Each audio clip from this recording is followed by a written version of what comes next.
The air in Madison Square Garden is electric. Monday Night Raw, the night after a chaotic SummerSlam, and the WWE Women's World Champion, Lyra Valkyria, stands center ring, basking in the glow of her victory. The championship gold gleams on her shoulder. She lifts a microphone, a triumphant smile on her face. Last night I proved once again why I am the pinnacle of this division. I have soared to new heights, and I promise every single one of you there is no one. The arena is plunged into absolute, suffocating blackness. A collective gasp sucks the air out of the building. The champion's voice cuts off. The crowd's roar dies into a murmur of confusion. Then, a single, rhythmic, militaristic drum beat echoes through the darkness. Thump, thump, thump. The Titantron flickers to life, not with a superstar's entrance video, but with a grainy, distorted clip. A man in a black coat, Steven Seagal, snapping a wrist with brutal efficiency from the film Under Siege. The crowd buzzes, unsure of what they're seeing. The image cuts to silent, shaky footage of a young woman, Arissa LeBrock, her face contorted in agony as she crumples to the mat during a 2019 WWE tryout, clutching her knee. The screen goes black again. The drum beat stops. Silence returns, thick with anticipation. A single crimson spotlight cuts through the dark, illuminating the entrance ramp. A silhouette appears. Long auburn hair. A floor-length black trench coat with silver stitching that catches the light like a spider's web. She doesn't walk. She glides, a predator in the shadows. The garden has forgotten how to breathe. She reaches the ring, slides under the bottom rope with the fluidity of a serpent, and rises to her feet. She stands opposite the champion, staring her dead in the eye. No music, no promo, just a promise of violence written in pure, undiluted tension. To understand the ghost that now stands in a WWE ring, you have to go back. Back to Santa Barbara, California. Back to a childhood that was anything but normal. Arissa LeBrock was the girl who learned pressure point submission holds over pancakes at the breakfast table, taught by her father, the stoic action star Steven Seagal. She learned runway poise and how to command a room over homework, taught by her mother, supermodel Kelly LeBrock. It was a strange fusion of Hollywood glamour and lethal martial arts. When 10-year-old Arissa told her friends she would one day fight in front of 20,000 people, they laughed. She just shrugged and went back to her drills, her father's voice a constant echo in her mind. Leverage, not strength. While Hollywood could have opened doors, she was determined to kick them open herself. She earned a purple belt in Brazilian Jiu-Jitsu, fighting in local tournaments under the alias Arissa L, quietly stacking medals while the celebrity tabloids remained oblivious. This was her path, paved not with nepotism, but with discipline and sweat. Then came May 2019, an invite-only tryout at the WWE Performance Center in Orlando. This was it, the big leagues. Day one felt like destiny. She moved with a purpose that turned heads, her unique blend of Aikido and BJJ a puzzle no one could solve. Day two felt like the end of the world. A routine drill, a bad plant, and a sound like wet Velcro tearing apart. Her knee gave way. The diagnosis was a career death sentence, a completely torn ACL, a shredded MCL, and a weeping meniscus. Doctors spoke of alternative career paths. Arissa disappeared. She vanished from the wrestling scene, from social media, from the world. But she wasn't gone. She had resurfaced in the pre-dawn quiet of her father's private gym. There, she began the painstaking process of rebuilding, not just her knee, but herself. She relearned how to walk using slow-motion Aikido rolls to protect the joint, turning her recovery into a new form of training. The world may have been writing her off, but Arissa LeBrock wasn't reading the reviews. Just when the silence felt permanent, a text message lit up her phone. It was from wrestling legend Dustin Rhodes. If you're still breathing, the door's still open. She was on the next red-eye to Georgia. What followed was 18 months of grueling monastic focus. The Phoenix program, they called it. Endless yoga flows for flexibility. Hours on slack lines for balance. Countless wrist-lock clinics to refine her father's art. Together, she and Dustin built a style that didn't need high-flying flips or springboards. It was grounded, vicious, and inescapable. It was her father's joint locks married to BJJ leg traps, all filmed, rewound, and polished until it looked utterly unfair. In March 2023, she made a quiet debut for Rhodes' independent promotion in front of a tiny, hardcore crowd. Her match ended with an omoplata submission that seamlessly transitioned into a hammerlock DDT. The internet melted. The clip went viral. A whisper started. Legends' reactions backstage at Madison Square Garden. The monitors show the silent standoff. In the gorilla position, Triple H leans forward in his chair, headset askew. He stares at the screen, a flicker of disbelief in his eyes. He thought he knew every secret, every surprise signing. This was not in his script. In a private locker room, The Undertaker, a guest for the evening, stops his conversation. He watches the woman in the trench coat, his gaze analytical. He sees the way she stands, perfectly balanced, her eyes locked on the champion. He gives a slow, almost imperceptible nod, a flicker of respect from the dead man himself. Up in a private skybox, John Cena, in town for a media appearance, stands up from his seat, phone forgotten in his hand. He watches the raw, unfiltered tension in the ring below, a look of pure fascination on his face. He's seen 1,000 debuts, but nothing like this. This isn't a celebration, it's an invasion. On commentary, Michael Cole is stammering. Folks, we have no information on this. This was not planned. Security is on standby, but no one seems to know what to do. Corey Graves, for once, is silent, his jaw slack. Backstage, Trish Stratus, who was preparing for an interview, just stares at a monitor, her eyes wide. She pulls out her phone and snaps a selfie, her face a mask of shock. Speechless, she mouths to a producer. Beth Phoenix, standing beside her, is stone-faced. That's not a superstar, Beth whispers. That's an assassin. And in a darkened production truck parked deep in the arena's loading bay, Steven Seagal watches his daughter on a bank of monitors, a stoic silhouette against the electronic glow. He doesn't smile. He just watches. The challenge. In the ring, Lyra Valkyria finally breaks the silence. Her champion's confidence has been replaced by a mix of anger and confusion. She tightens her grip on her microphone. "Who in the hell do you think you are?" she snarls. The crowd, silent moments before, begins to buzz. "You think you can just walk into my ring, on my show, after the biggest win of my career, and stand there like you belong? You got the wrong night. You got the wrong champion."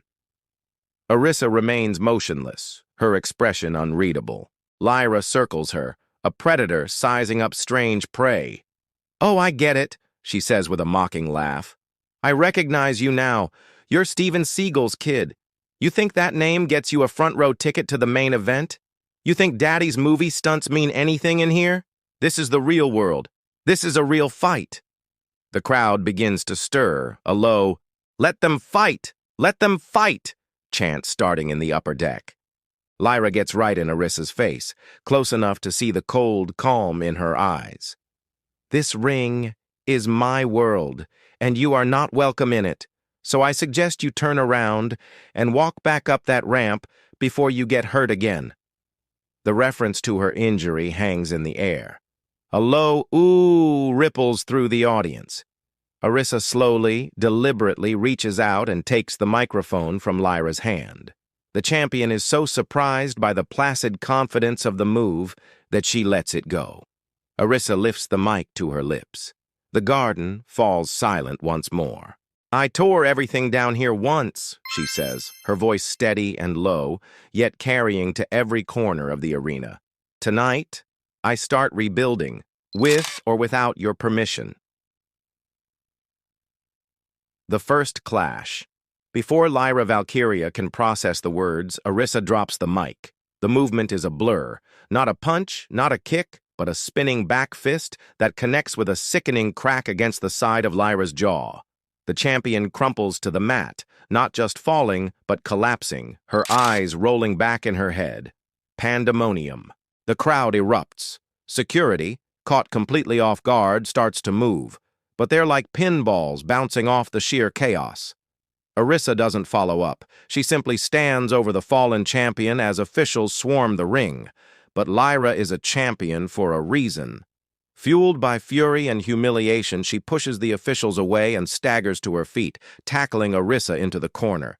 She throws a desperate flurry of punches and stomps. The crowd roars. This is no longer a debut. It's a street fight. Arissa weathers the storm, her arms creating a shield. Lyra pulls her out of the corner for her signature finishing move. But as she hoists her up, Arissa shifts her weight. It's not a power out. It's a subtle, almost invisible adjustment of balance. She lands on her feet, hooks Lyra's arm, and twists. "Oh!" screams Michael Cole. "Look at the torque on that wrist lock. She's controlling the champion's joints." Arissa uses the wrist lock to spin Lyra around and sweep her legs out from under her. It's a classic Aikido throw. Lyra hits the mat hard, a look of pure shock on her face. She's never felt anything like it. It's like fighting water. The harder she pushes, the more she finds herself off balance and overwhelmed. She tries to scramble away, but Arissa flows with her, transitioning seamlessly into a BJJ-style leg trap. Lyra is entangled, immobilized, a champion caught in a spider's web. The crowd is on its feet, watching a style of combat completely alien to the WWE landscape. Turning point, Lyra, panicking, uses her raw power to break the leg lock and create separation. She gets to her feet, her eyes wild. The mockery is gone, replaced by a dawning horror. She charges, planning to end this with a single, powerful clothesline. This is the moment everyone expects, the brawler versus the martial artist, power versus technique. But as Lyra swings, Arissa doesn't brace for impact. She doesn't duck. She moves with the momentum of the clothesline, catching the outstretched arm, stepping to the side, and using Lyra's own force to send her flying, shoulder first, into the steel ring post. The sound echoes through the arena. Lyra slumps to the canvas, clutching her shoulder, her face a mask of pain and disbelief. She didn't just miss, she was manipulated. She was used as a weapon against herself. On commentary, Corey Graves finally finds his voice. This is a chess match, and Lyra Valkyria is playing checkers. Arissa LeBrock isn't trading moves. She's dismantling the champion piece by piece. She is taking everything Lyra knows how to do and turning it against her. The champion has been completely outthought and outmaneuvered. The tide hasn't just turned. The entire ocean has been rerouted. Arissa stands in the center of the ring, breathing calmly, watching Lyra try to pull herself up. The look in her eyes is not of anger, but of cold, calculating assessment. The shock. The camera cuts backstage. Triple H is on his feet now, having slammed his headset down on the desk. He isn't angry. A slow grin spreads across his face. He looks at a nearby official and just says, "Sign her. Sign her yesterday." The Undertaker, still watching from his locker room, leans forward. The slow nod is gone, replaced by an intense focus. He sees the methodology, the psychology. He sees a killer instinct he hasn't witnessed in years. John Cena is no longer just standing in his skybox. He's leaning over the railing, pointing down at the ring, explaining what he's seeing to the people with him. He's not a spectator anymore. He's a student, watching a masterclass in control. In the arena, the crowd is in a state of stunned awe. The initial explosion has quieted into a disbelieving hum. They came to see a wrestling show and are instead witnessing an execution. On the entrance ramp, Becky Lynch, Bayley, and Rhea Ripley have stopped their retreat. They stand frozen, their own ambitions and rivalries forgotten, watching a new, terrifying threat emerge. They aren't watching a rival, they're watching a revolution. The humiliation. Arissa stalks towards the wounded champion. Lyra tries to fight back from her knees, throwing a weak punch that Arissa easily parries. Arissa doesn't strike back. Instead, she hooks Lyra's arm and leg, effortlessly rolling her into an omoplata submission hold in the center of the ring. The crowd screams for the tap-out. Lyra's face is a contortion of pain. Her hand hovers over the mat, ready to end the humiliation. But Arissa doesn't apply the final pressure. She just holds her there, trapped and helpless, staring directly into the main camera with ice-cold eyes. It's a message to the entire locker room, to the entire world. I can end this whenever I want. After a long, agonizing 10 seconds, she releases the hold, contemptuously shoving Lyra away. Lyra, broken and gasping for air, tries to stagger to her feet one last time. It's then that Arissa delivers the final blow, the same spinning back fist from the beginning. It connects cleanly. This time, Lyra Valkyria is out cold before she hits the mat. Arissa LeBrock stands over the unconscious body of the WWE Women's World Champion. She looks down at the title belt lying on the canvas.